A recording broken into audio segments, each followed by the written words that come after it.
4 divided by 2 equals 2. 2 times 2 equals 4. And 4 divided by 4 equals 1. But this answer is not right, because according to the order of operations, we must solve parentheses, then exponents, then multiplication and division, and finally addition and subtraction.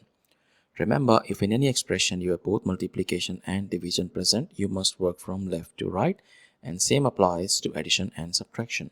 Now let's rewind and solve this problem the right way. If you notice, in this expression we have a couple of division operators present, we do have a multiplication operator present too, and we also have parentheses present here.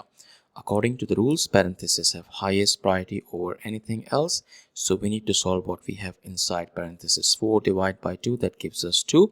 Our expression becomes 4 divided by 2 times 2. Now we have two operators present here, division and multiplication. According to the rules, multiplication and division have equal level of priority, but we must work from left to right. So we need to solve this division first, because that's on the left side. 4 divided by 2, that gives us 2.